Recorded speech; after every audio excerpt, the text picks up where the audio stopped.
Hey everyone, what is up? It is Digital Optimist here. I just want to say thank you so much for joining us on Beyond the Den. Quick favor to ask, hit that subscribe button. When you hit that subscribe button, that's going to allow me to attract top tier guests to provide you with the most value possible. Give me a follow over on X at Digital Optimist. Let's get started. Hey everyone, welcome to Beyond the Den. Today, I'm joined by Matt from Proof of Play, pivotal in steering Pirate Nation's community and marketing. We're diving into how Pirate Nation is making waves in the Web3 gaming and NFT space. Packed with insights on the gaming frontier, you won't want to miss what Matt has to share. Let's roll. So tell us what sparked your journey into blockchain and gaming overall, and then what propelled you to co-found Proof of Play and create Pirate Nation? Sure. So from the game, I'll start with the gaming side. That's really, where it started for me. I always played games when I was a little kid, started playing with the Game Boy Color. Link's Awakening was my first video game. Nice.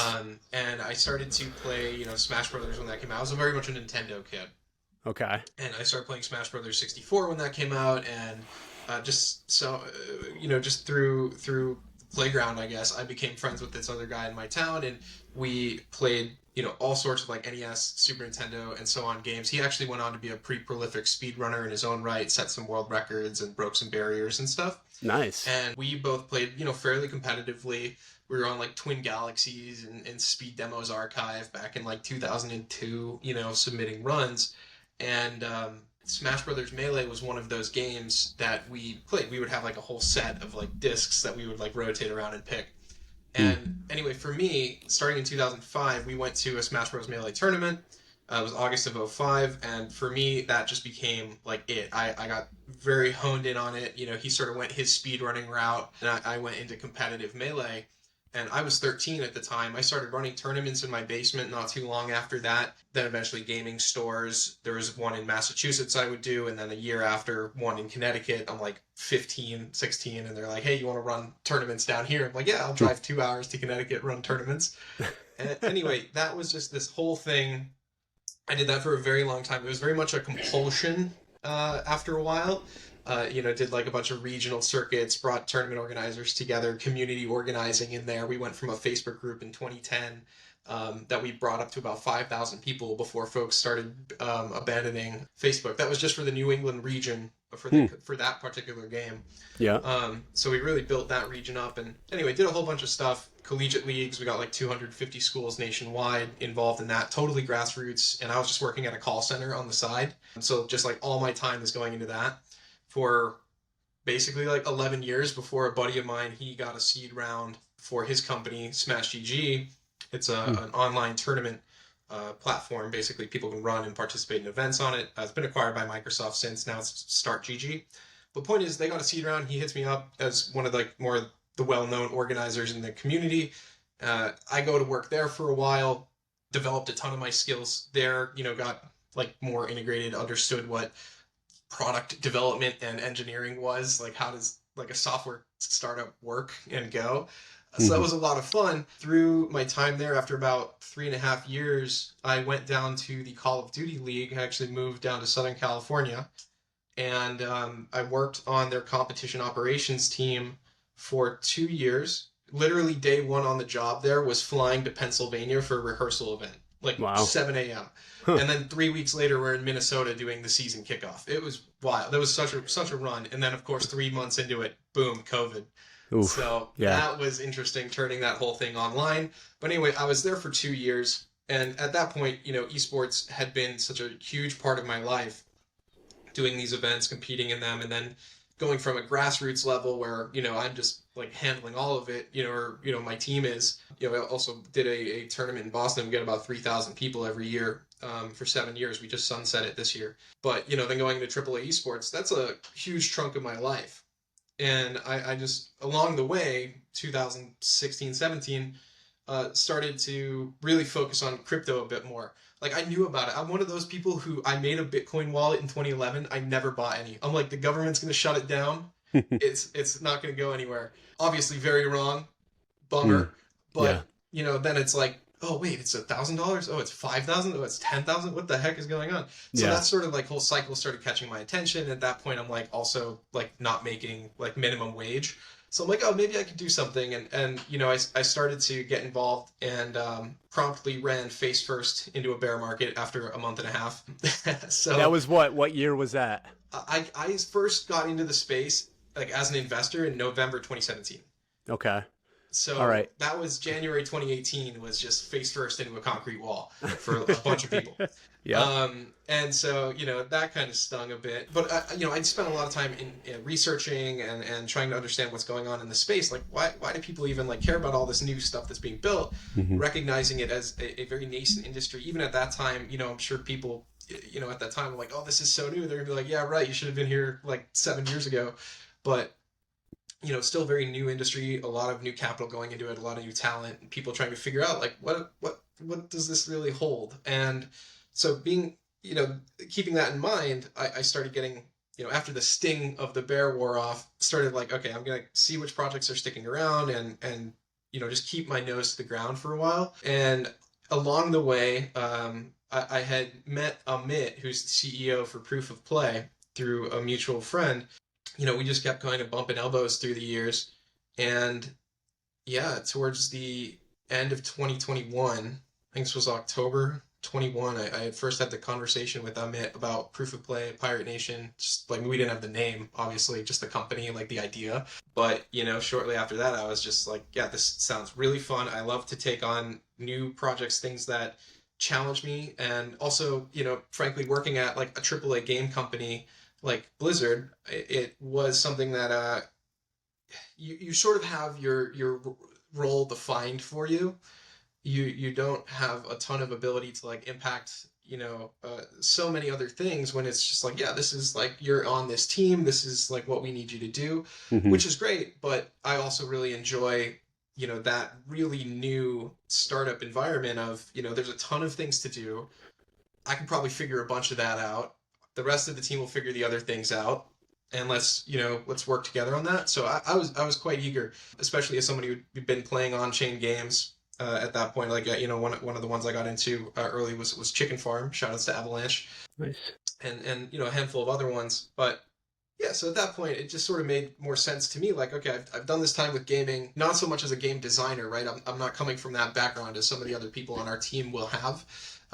But, more so as just a very competitive player and somebody that's pretty solid at organizing things around the community and events for it. So it's been a fun journey here at Proof of Play, going from, the initial founding team to the 20 plus person team that we have now. That it's a lot of fun to see that process of a company grow. We're now 2 years since my initial convos with Amit, almost 2 years as the company existing.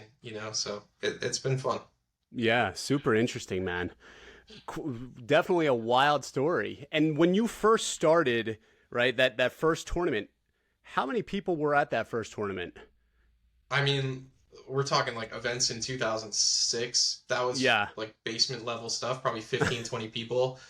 A good tournament used to be like 40 people. And then we started doing these in like the mid 2010s, and like Tuesday nights would get like 70, 100 people. Like it started getting crazy. Yeah, for sure. And do you foresee the Web3 space getting to the level of where esports is now, like the popularity? I mean, whether I don't think it's going to be so much that people are like, yes, Web3, but like using the technology, maybe not knowingly. I do think it Hmm. will reach a critical mass of people. Yeah. But I don't think like yes, there's of course people who are working in the space that want to evangelize it, people that hold tokens and follow projects that want to evangelize it. But I don't see it becoming like a full on like team, right? It's in the same sense like you don't see people like championing Amazon Web Service or mobile gaming or console gaming unless they're a little bit more into it. But I do Hmm. think that like what Web3 empowers, it is going to permeate into the point where people just aren't even quite aware that they're using it. Yeah. So less of like people championing it and it's going to be like celebrated, more as it's just, I mean, it's going to be integrated. Hmm. Yeah, for sure. And the Web 2 gamers, right? They have a pretty sour taste in their mouth just with Web3 and crypto. So Yeah. obviously that makes sense that you would want to make that seamless. What would you say your top reason for why the overall gamer sentiment is just, crypto's a scam, and like where do you think that originated from? Well, I mean, you just kind of got to look at the history of some of it, right? Where you do have these projects that are selling out for an exorbitant amount of money, shutting down. Even as of recent, I'm not going to name drop, but there was another project that's been around for a few years that their founders like, well, we can't really continue, so we're going to try to sell this thing. And it's like, well, what do you have to sell, really? Yeah. But then you see like there are so many of these scams going around. I mean, you just take a look at Twitter, right? If you're just an average user on Twitter and you encounter anything crypto, there's MetaMask scammers in the replies. There's every time we post from Pirate Nation, I get 2 auto bot replies that I just Yeah. hide and mute. I have a ban list of I don't even know how many. And that's just something you just look at I would say we're a quite legitimate game, and like you look at our post and it's just like there's people, oh, have you seen this DeFi hack? Have you seen what's going on here? Check this out. The paid ads, like it's all stuff that's just like scammed. If I see a paid ad for an NFT on Twitter, I'm blocking Yeah. that account immediately. Yeah. Um, and that's just what you see on Twitter. I mean, let alone just what people have seen through just pop culture in general. And so it has been something that I think a lot of folks were turned off from.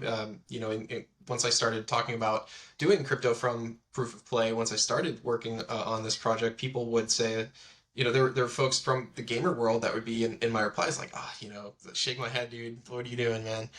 It's like, no, like, but we're trying to like just use this tech. That's really all it is. Hmm. But yeah, I'd say that you just kind of look back at the history of it. I do think that as more and more people are coming in, and also there has been this lull, NFTs are dead, LOL, 95% down everywhere, but like there has been sort of this, the attention has been taken off of it, if you will. And Hmm. now there's a lot more people coming in, very legitimate builders. Our team, yes, we boast a ton of amazing talent, a ton of really smart folks that have been on the cutting edge of what they've been doing. But the thing is, and what's really exciting is that we are not the only team that can boast that. And that's Hmm. the number of teams that can are only going to keep growing. And just as that happens, I see that sentiment going away, especially as also younger folks who it's sort of this thing where like the kids who grew up with the internet. I think I was like maybe 9 when it came out, when I actually had a home computer, but like the people who just grew up from scratch with it, they don't really question too much about it. And I think a lot of Yeah. the stuff that Web3 is empowering, and especially when you think of someone born today when they are 20 years old, we're talking about 2043, the strides from the space are just going to be, we can't even imagine where Right. it's going to be at. That person just growing up with that stuff, they're not really going to be, so I think it's a bit of a product of the time. It's just what people saw initially. Now more and more serious people are getting involved in the space. It's maturing. It's certainly not, I wouldn't call it a mature space, but it is maturing. Yeah. So I think, it's not really anything to worry about in the long term. Even in Yeah. the next couple of years, I would say that the massive negative sentiments that you saw in 2021 and 2022 around NFTs and scams will not weigh it down. Yeah. Yeah, for sure. That's a great point. And think about where we came from. Even, I was born in the 80s, so I was like tail end Atari, right into NES, and just thinking about how much innovation has happened since the 80s. That was what, it's weird to say, almost 40, 50 years ago, Yeah, but yeah. think about 40, 50 years from now, what that's going to look like. It's pretty wild. And so, looking into Pirate Nation and the on chain, so you are fully on chain, correct? Yep. Our vision here is we're creating this on-chain game, first and foremost, fun, accessible. We want it to be very frictionless for the player. We want to hide the blockchain technology that powers it, essentially have that be invisible. Really, we're just trying to focus on the entertainment value of it, trying to minimize all the friction that people have, and that it can serve as a gateway for onboarding more gamers into Web3. Like, they don't need to understand a crypto wallet. They don't need tokens to jump in. Right now, so the game is in a sort of limited access state where we have free to play codes that if you use it, you can get into the game.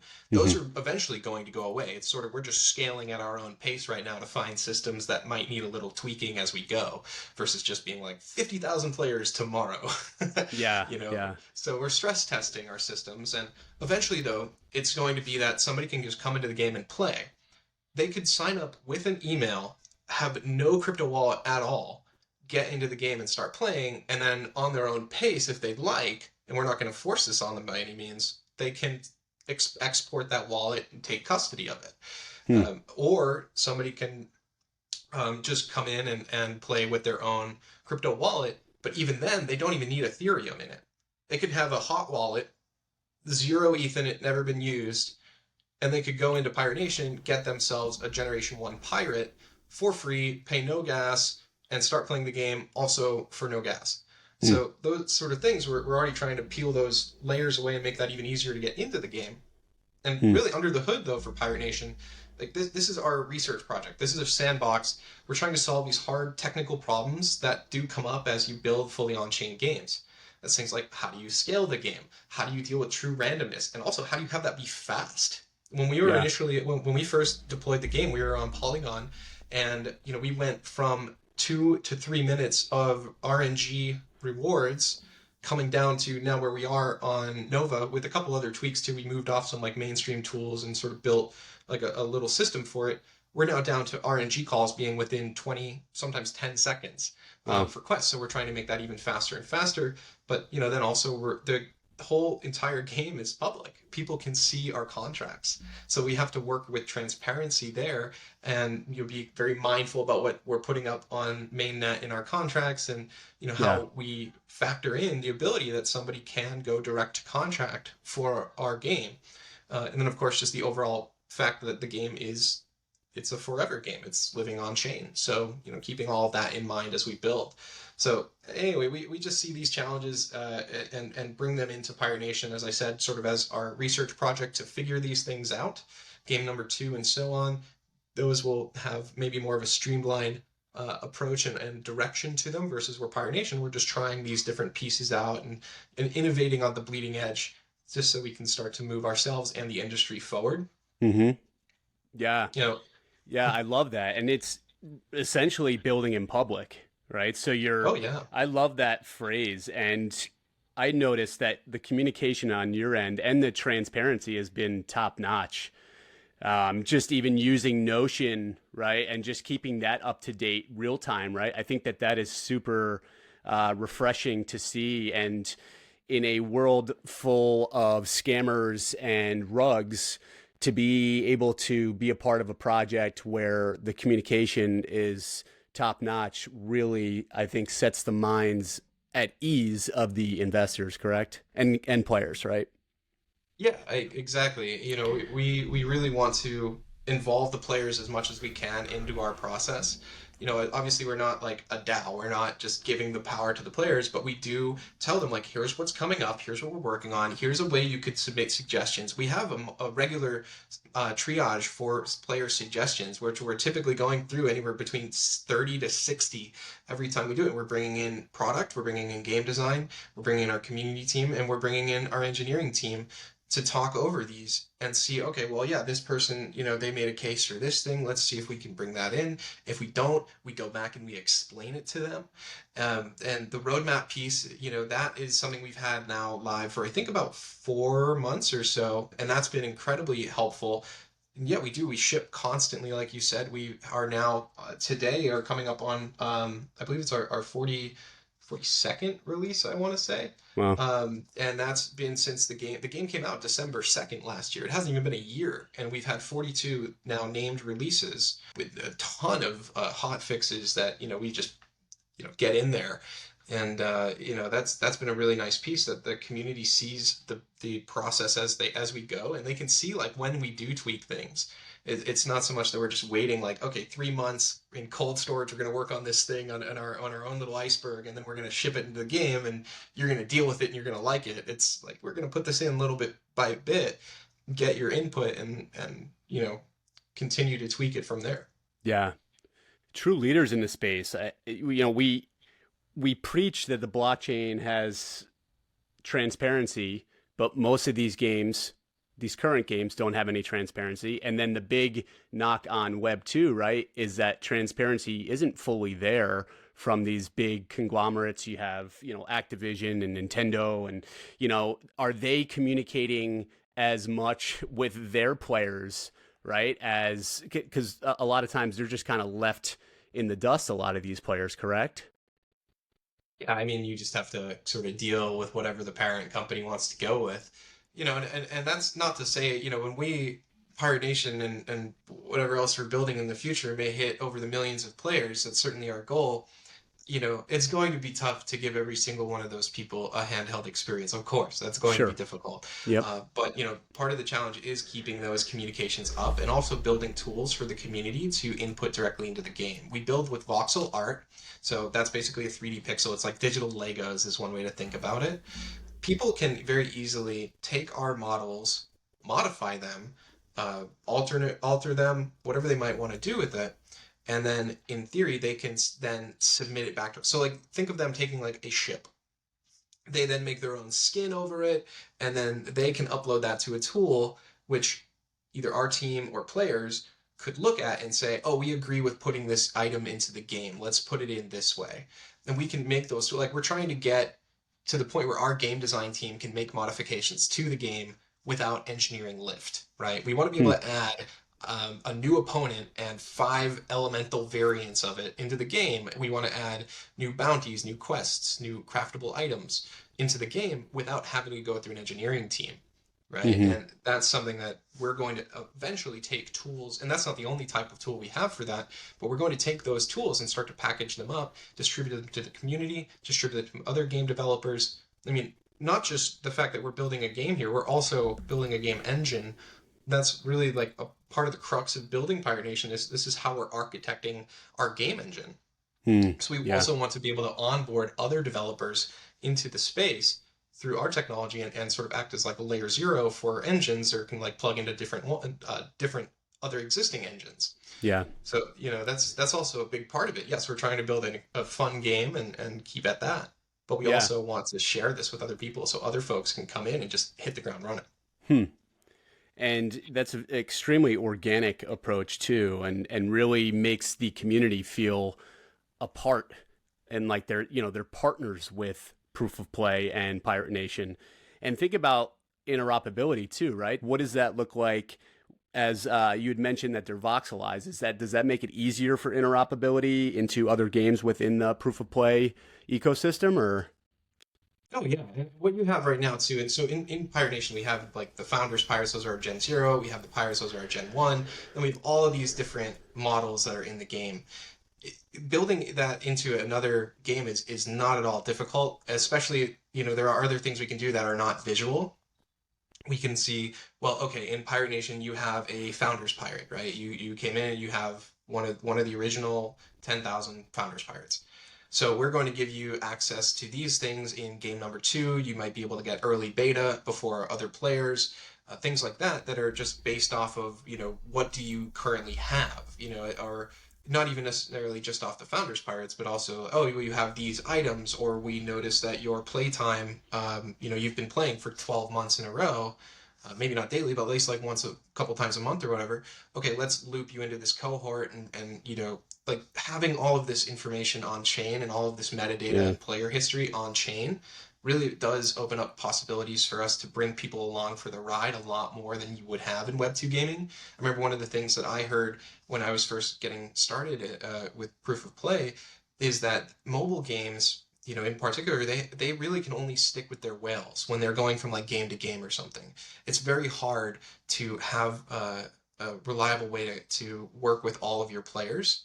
But for us, we can bypass that and see everything on chain and then bring people in a permissionless way so that we don't need to send them out emails and hey, you got to do this thing and sign up for this or that. It can just be like, well, we know your wallet address, we know your wallet, your gameplay history and your items and what you have as pirates.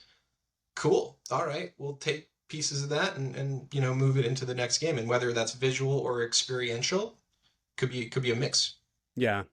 And at the end of the day, that's all the data that you need, right? You don't need you don't need their social security number and birth date and all this crazy stuff that not that Web 2 asks for socials, but it's it's like it's almost like an invasion of privacy in a lot of these bigger centralized authorities. So, and you can really kind of hone in on the specific data points that are important to gameplay, which is really cool. And just adding utility to each player's, you have the grinders, right, who may not have the money to afford to buy a pirate. Is there a way for these grinders, is there a way for them to acquire a pirate? So the founders pirates are Gen Zeros. Those are tradable. They were a free mint, but those are tradable. The Gen 1, which are just called pirates, those are what you're seeing now. All the stuff we've been doing in the last month or so, getting new players into the game. They've been obtaining pirates. Some of them just go ahead and say, I want a founders pirate, because we do have a bunch of differences for what sort of utility or enhancements that the founders pirates have over the regular pirates. So some people just go ahead and say, well, yeah, I want a founders pirate. Pirates themselves right now are not tradable either. They will have to get a pirate soul, and we have not disclosed how to do that. So pirates themselves are soul bound. You can't just come into the game, mint one, list it, and go. You can list it because OpenSea allows that, but you can't do any purchasing of it. If you tried, it would fail. The game items themselves, we protect the economy there, where when you come into the game, you are unable to export items until you hit a certain point. It's basically, quite honestly, proof of play that you get to what we call a command rank, which is essentially like a wallet level after playing the game for so long, that you can then start to export your items and list them. But in the meantime, you can import them, you can trade for them, you can purchase them. And so that's one way of we're protecting the economy here. But those pirates are completely free. They are gated behind a waitlist code right now. That's what I was mentioning earlier with regards to controlling our growth at the moment. So we're controlling the pace of those codes going out. But that eventually is just going to go away. I don't even know what the final count of the pirates are going to end up being. But what's it at right now? Right now, I believe we just passed 3K today. Cool. And that's individual wallets too, because it's only one per wallet. Yeah, we have 3,082. So there's 3,082 Gen 1 pirates minted in about the last month. I think it's been 4 weeks or so. And that's been through different gaming communities that we've reached out to. Wolfgame actually was one that we made it so that we'll take a snapshot at a certain block, and then any Wolfgame holder for, I think we did 48 hours, it was a weekend, could come through to Pirate Nation, mint, and start playing immediately. So we've done a bunch of those. We're going to continue to do those, and like I said, eventually the codes aren't even going to be needed at all. Yeah. And that's a free mint. Yeah, shout out to Pixel Vault too, right? You gave a pirate to their community too. So that's awesome. Yeah. How has that been scaling? Have you noticed some amazing trends in because it's only been a couple months that you've been doing that, right? Yeah, so the Gen 1 pirate release was last month. Okay. So all those 3,000 have been in the last about 4 weeks or so. Wow. The fundraise announcement that we also recently put out really got a lot more folks coming our direction too. Yeah. So the scaling at first, technically, like I said, there are technical challenges here, and this very much is a stress test for our systems. We've essentially 3x'd the number of players that we have in a given month. So the VRF systems we had were getting overloaded pretty quickly. Those are something we noticed very fast that, okay, there's way too many transactions happening. It's essentially causing traffic jams where you do a quest that gives you a random reward, which is looking up loot tables, and that then goes in and essentially gets in line. And so some people were waiting 5-10 minutes just to get their rewards delivered. It's what the heck's going on?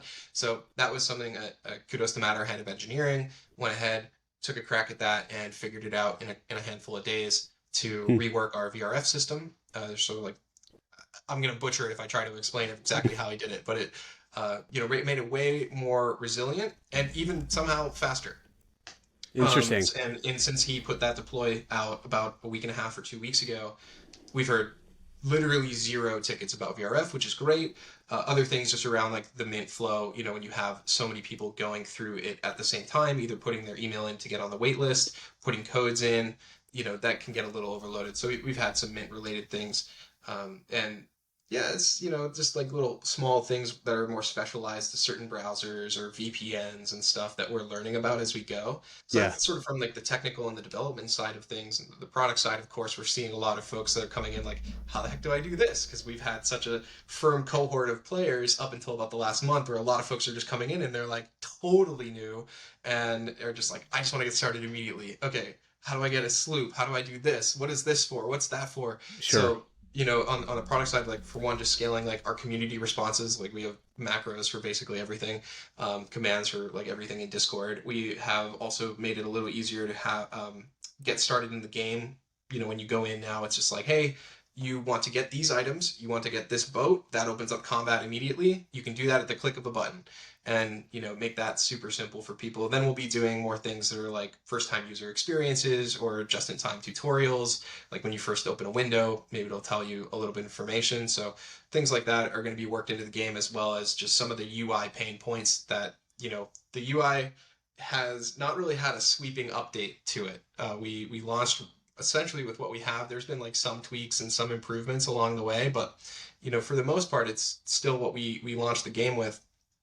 And that has, as we now have like, I don't even know how many quests, bounties, craftable items in the game, those screens are getting a little overloaded. So there's work going on there as well. So, it's been really great for us to use this growth as a way to reflect and iterate on our product Hmm. and services. Yeah. And that's exactly, that's the whole point. That's why we have this controlled growth, and it's been working out as we would have hoped.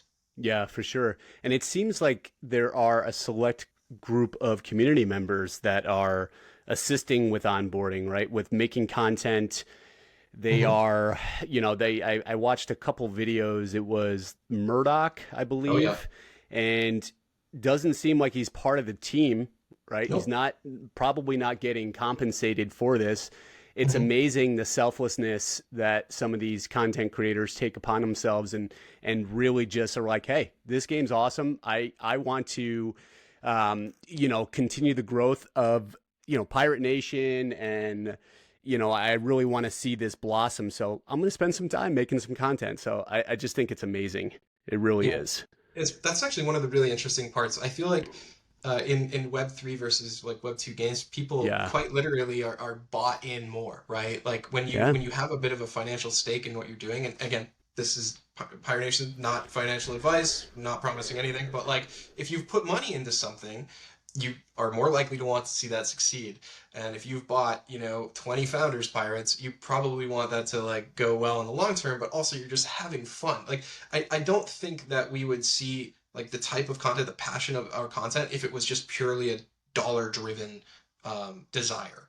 Yeah. But instead, it's people who are genuinely having fun, who are, I think people just tend to have fun when they're learning. And a lot of the folks in our community are learning, how do I work with voxel art? How do I get this lighting set up in Blender? How do I make a scene and then export that and make my own little 3D piece, or position a pirate in a certain way for a screenshot?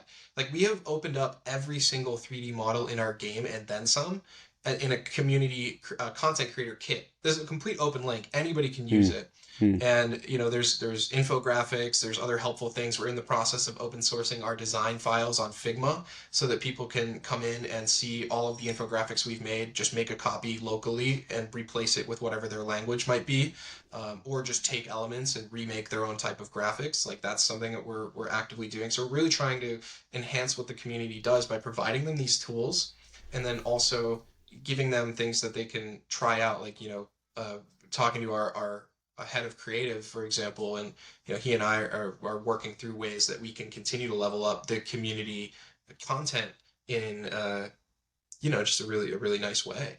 And we have folks that are putting together community groups. We're actively coordinating with them to help not necessarily like tell them what kind of content to make, but sort of like help make like connections. Yeah. Like, hey, I saw this guy on our on Twitter the other day, like a week ago, not even a week ago, posted a 3D scene. It just used some palm trees and some treasure, but it wasn't our assets. But he tweeted at us and he was like, put our logo in it. And we're like, hey, cool. Well, here's our actual assets. Why don't you try it? And then he goes ahead and does that.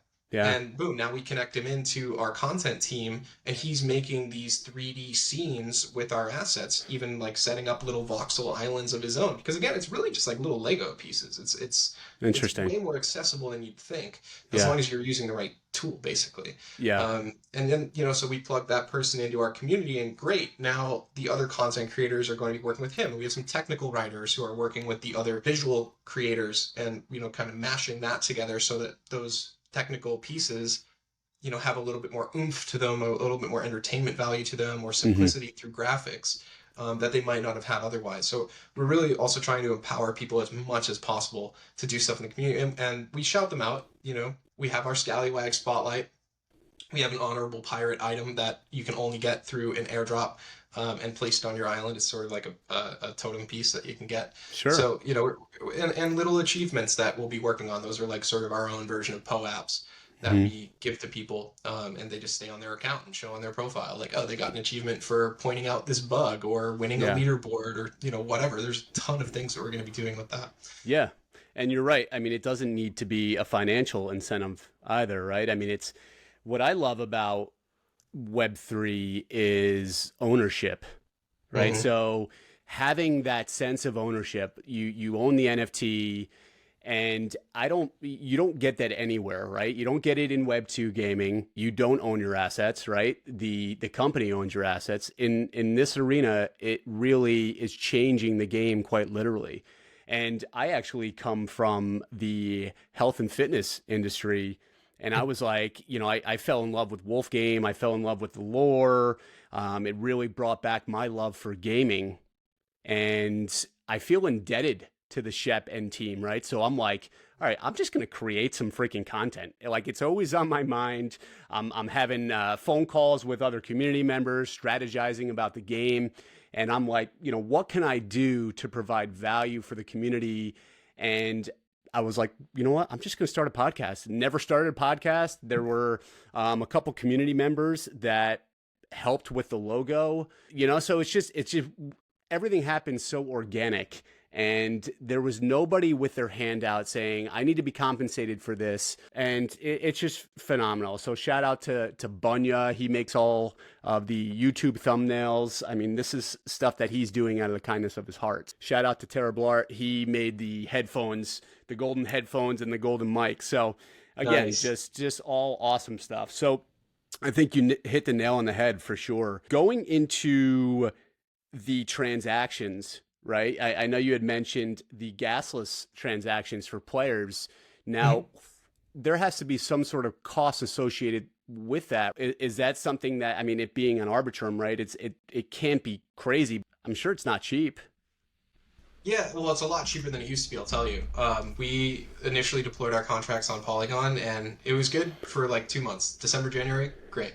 Well, acceptable, I should say. And then in February, a bunch of other games started launching on Polygon. We saw like our daily cost of gas go into the thousands. I think our peak was like 4,000 in a day or something. It was just like, all right, we gotta go somewhere else. That's way too Yeah, much like money. unsustainable. Yeah. Yep. And within a month, we had migrated to Arbitrum Nova. And there was something nice about that process in that we brought all of the pirates. Initially, the pirates were on Ethereum, the founders' pirates. They were on Ethereum, and you had to bridge them to Polygon to play the game. So not only to just play the game, you have to pay money in the bridge, but if you take them back, to get them out of the bridge is a quite costly transaction. You're destroying and regenerating an NFT. That's not cheap, Hmm. gas wise. So, people would have a little bit of a barrier there. And then now we're dealing with two collections, and there's just confusion there. So when we went to Arbitrum Nova, not Arbitrum 1, notably, this is Arbitrum Nova, we brought all of the pirates back to Ethereum, launched essentially the exact same, but a new contract of the collection. And made it so that the pirates themselves would be mirrored onto Nova versus having to bridge them. So you can have full custody. You could list your pirate, you could trade your pirate while you're playing on Nova. I mean, if it leaves your wallet, you can't play within the game, obviously, but it does allow you to have full custody of your main playable character without having to block it in a bridge, having to stake it or do whatever. It's just reading it from your wallet. And that allowed us to then deploy that mirroring technology, kill the, like, completely blow up the bridge, which is great. Now that's going to be something that's in our suite of tools for other developers that they can, keep their main collection on Ethereum. Of course, the game items, the ships, the Gen 1 pirates, those are on Nova. You still do have to factor in, like, if you're going to be minting, 10,000 items on Ethereum in a day, that's going to add up. Doing that on Yeah. Nova, not so much. Hmm. It's significantly cheaper. So right now, our costs are in the order of hundreds a day in gas fees. And typically, we're making more. Like, the trend has been that we've been making more from secondary sale revenue than we are spending on gas fees. So the game is unit economic positive, which is great. It means we're not spending money to keep the game going. So all the gas Hmm. fees that we're paying are covered at the moment. Now, of course, there's like questions of scale and things like that, and certainly not going to be secondary revenue. Is not going to be the main revenue driver. Secondary sale revenue. It's not going to be Hmm. the main revenue driver for us. Hmm. What would you say is going to be? I mean, there's a bunch of options that you see in free-to-play type games with like seasons and things like that. But one of the ones that we're going to be kicking off with soon is our V1 of our shop. And one of those things people in our community has heard us talk a lot about is vanity items. So, which is the idea, particularly as it applies to ships, Hmm. that you can skin your ship. These skins would be purchasable. They would be either limited time or limited in supply. And, not just ships though, there's a ton of items. I mean, literally hundreds of items that our art team has already made that people have no idea about, Yeah. whether they're variants or entirely new. But that's going to be one way that we're going to be kicking off, and we're gonna, we're not going to be going out with like this massive, like, here's a 5-page catalog. As we do with a lot of this, it's going to be slow, it's going to be measured, it's going to be intentional. So there's some stuff coming up there around the shop, and then that's just going to continue to get built out. And once we start to recognize where there's heat on different items and different strategies, we'll kind of double down and triple down on those. Hmm. And then there'll be other services in the future, and other ways that we'll be monetizing, but that's one of the initial ones we're looking at in the immediate term. Excellent. Some alpha there for sure. Yeah, we're good because we're getting a little closer. We're getting a little bit more open to Vocal, mentioning right? it. Yeah. Yeah. Very cool. How But we about also some? want to explain to people too, right? Like, sorry, this is just one No, thing yeah, that I yeah, want to add on is that, yeah. like, we are a company, like, we're not a nonprofit, right? Like, this is a business. We need to be able to sustain ourselves and be able to Hmm. grow. And like, that is something we're going to be explaining to our players. And again, it just sort of goes with the philosophy of building in public, and also keeping people as aware as they can be about the decisions that you're making. It's not going to be that we launch a shop and we say absolutely nothing else about it. We certainly could. That's one route. But what Yeah. we like to do is we'll launch it, we'll talk to people about the logic, the reasoning, a little bit about what the progression might be. Obviously, there's things that, like, we are going to keep close to the chest, like new items and drop timings and things like that. But Yeah. yeah, it's all about looping in the community. Interesting for sure. Can you talk a little bit about some of the challenges and also the opportunities that you've encountered developing Pirate Nation? Yeah. So there's a ton of novel engineering challenges just to start off with. Like I mentioned some earlier just in passing, but generating true randomness is very difficult without using a centralized source. Hmm. Preventing bots and ensuring that we have Sybil resistance, whether, and then also determining if that's something we really want to spend our time on to play that whack-a-mole of, I mean, it's all permissionless contracts. Do we really want to stop and, see the person who's programmed a bot to play for them every day? Do we Yeah. really want to smack that down? Or, are there other ways that we might be able to approach it? There's one interesting tool in the kit that we've discovered for ourselves is that, there's a Unity client that people will play, and as typically click through and play through their combats and all that stuff through the visual client. And then there's the direct to contract approach where you just bypass all that and, you're just calling functions and such. We can differentiate where a transaction originated from.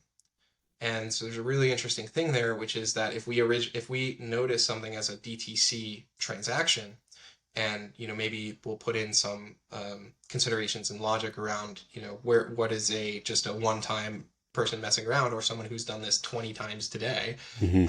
and we can tweak how much gas that costs them. So that's a really Hmm. interesting piece in the toolkit that you don't have in Web 2. We haven't deployed that, to be clear. We haven't like used that against a bot or something like that. But Sure. that is a really interesting one, and is like a countermeasure that you have against botters that you just don't have otherwise. But then also just like scaling our economy. We had a really strong base of players. We understood how the economy developed for a good like 8-9 months, making tweaks along the way and such. And as I said, we've recently 3x'd our player base. So how do we make sure that the game economies don't break? There's actually, what's been really awesome is that we've been doing this event in the game for the last 2 weeks. It's going on for one more week. It's called the Forgotten Gods, and players will gather items and craft totems, and we're tracking, or craft idols, I should say, and we're tracking, sort of each god, like, oh, this one has so many idols, this one has the second most, and so on, and players have sort of got their own factions there. And during this event, we've actually seen some of the primary resources in the game turn deflationary for the first time in quite a while, which is really good to see. It means that we are able to turn on sinks in a controlled manner and see an impact. And then also, though, when people are coming into the game now, I mentioned this, that they have the inability to export from their wallet directly from the Hmm. start. Yep. They can eventually, like they just have to play the game and you'll get there. But you can only import items to start with. So you can't just begin playing, spin up 100 accounts, 1,000 accounts. Like, think about the time when we don't need codes to play.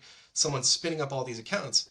You're still going to have to put the time in, to play those to unlock them for trading. And then you have to Yeah. start weighing other decisions. And, we're also going to continue to build out the game so it's more of an engaging experience versus Sure. like right now there's some like lazy harvesting is what you would call like just clicking a button to get a reward.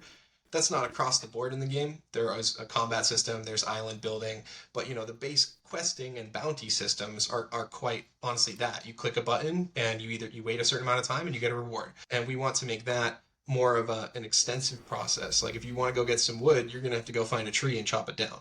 Sure. So there's going to be things like that that come into the game that make it harder or less attractive for people to bot through and try Yeah. to destroy the economy. Yeah. Yeah. Um, I think it's so smart. yeah, I mean, kudos to our game design team. They Yeah. they are brilliant. So Yeah, and Wolf Game is, it kind of reminds me of what you're talking about too, with like, I don't know if you're familiar with the gameplay, but I know Mhm. like, there is a lot of decision making that goes on in that. Yeah. So it is a almost like a, I don't want to say unbottable game, but even if you are harvesting a resource for a certain amount of time, I mean, you have to worry about wolves coming over and looting you, right? hmm So it's like there's so many different decisions that you have to make that can really stop the bots from taking over. So it just reminded me of it. Sorry to interrupt you, but No, that's fine. I mean, these kind of hard problems that you have to come across. yeah, What's great is that we get to make our own new paradigm here. We sort of get to cement something for people who are coming in that are building in the future, right?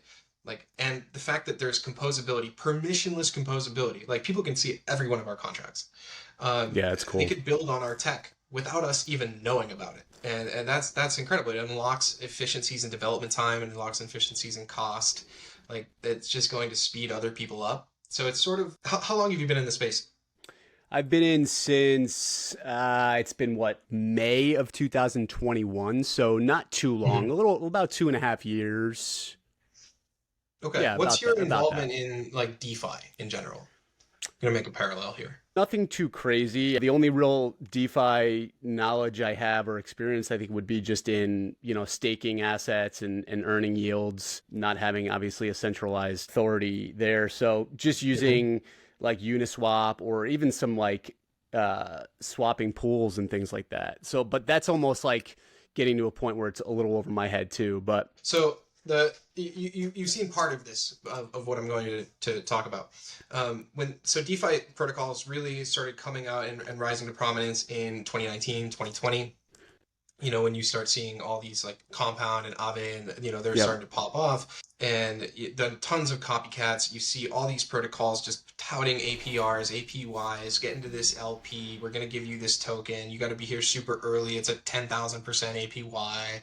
Hmm. We're just going to keep inflating this, and just, people are going to farm it, dump it, move on. Now, like, there was a lot of immaturity there, but there were also a lot of really great ideas and proofs that people had through products made at that time. And obviously, a lot of the frontrunners, some of the ones I had mentioned, are still out there right now. They're still developing, they're on for further versions. But that's sort of what you would call like the DeFi 1.0, the people who are farming a rebase token called YAM. Like, that's what that was part of like the DeFi 1.0 wave. I was proud YAM farmer, I gotta say.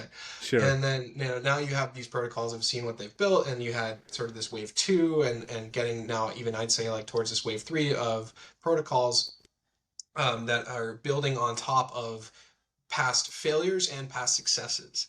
And gaming to me is sort of entering the Web3 gaming space specifically, is sort of entering that 2.0 area where we have folks who have made these mistakes, made, also very successful decisions through their games that other people can build onto. And now you have all these other folks who are just adding into that, just continually standing on the shoulders of giants, really. It just gets faster and better over time. Hmm. So, gaming, Web3 gaming 2.0 is sort of like where I think we're at. And it's just going to keep getting better from there. And it's just thanks to teams that are continually solving these really tough problems and just Yeah. being completely open about it. We're trying to find solutions to these problems. And I think that it's people like yourself. I think it's just fascinating to link, your story and your past and kind of your vision of what you're growing. So it's just really, really cool, dude. I just wanted to go through the recent 33 million funding round. It's a pretty Mhm. significant milestone. How would you plan to use the funds to catalyze the growth and development of Pirate Nation? Sure. So just continuing to scale up our development team for just blockchain and game design, that's something that's very important to us. We're starting to bring in more specified engineers for particularly like our game engine that for Unity, that we need people who can help us scale there.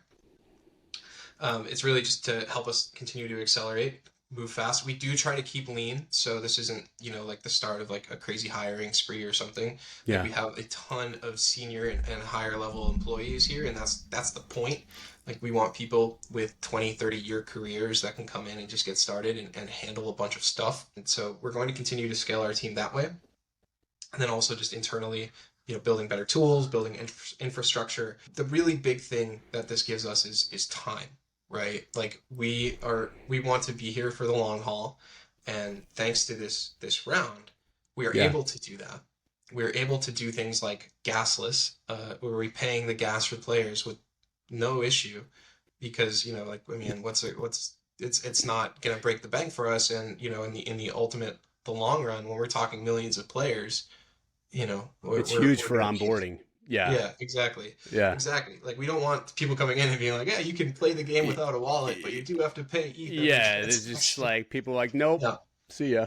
Yeah. Yeah, exactly. But I mean, the real big thing, I mean, we're going to be able to scale our teams. We're going to be able to invest in infrastructure, and we're going to just be able to be here longer, right? And Mm. the longer you can stay around in the space, the more you can wait for that really big spark. Like, there's a really nice quote that I gotta give out there to Amit, his wife Pamini, super smart. Don't quit before the miracle.